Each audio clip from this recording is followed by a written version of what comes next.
वाह भाउज वाह पूरा प्रभु को प्रेम पूरा लिप्त हो जाइछ भाउज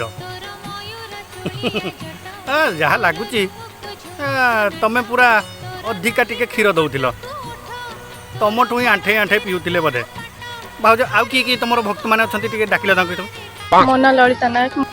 अच्छा मैडम अच्छा तुम कौटू आसीच पाखरु आसी।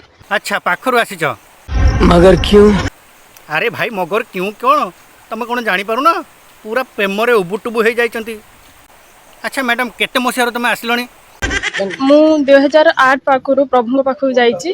धन्यवाद धन्यवाद धन्यवाद प्रभु को जेबेठु देखी मु मानि नहीं जे से मो पई भगवान जाओ नर रूपी नारायण गोटे पाइछ तमें सेथिबाई मु तांको बहुत माने प्रभु केबे कहि नाहते जे से मु भगवान बोली किंतु आमे तांको मनरु भाबिछु जे से हम पई भगवान। ओहो अच्छा ताहले तमें मनरु पूरा भाबिछ से तुमर प्रभु बोली नुहे कि। अच्छा तुम प्रभु को पूरा साउती की रखी जाओ तुमर हृदय रे नहीं अरे बाबू तुम्हें नहीं गले कौन हम ये शुणु ना मौसी आमर कौन कहते ये कली जुगरे आम प्रभु सारथी नर रूपी नारायण प्रभु श्री सारथी हेब आम तांकर कृष्ण अवतार।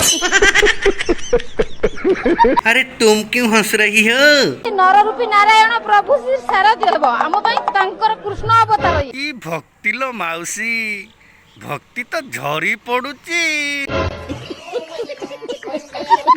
आज आम नंद मामू कन्हैर आज होती नंद उत्सव। हेलो मौसी आज तुम कन्हैर नंद उत्सव गोपी गोपाल साजी तमें गोपी गोपाल साजी आज राति सारा केली करिवो तू एई कथा कहबु ना मौसी सरल बड़ी फलमूल एमती दे बहु प्रकार भाव खुशी करू। आमे जानिचु लो मौसी सी तोरी घरे पशिकी तुमर दूध हांडी दही हांडी सर हांडी लहुणी हांडी सब चामुड़ी थिला एक कथा तू जानिन बोधे तोर भी चामुड़ी थिला लो मौसी दूध हांडी आ तुम घरे जो तीन तीनटा दूध हांडी अच्छी से सब पूरा भांगी पकई थिला मजा आया।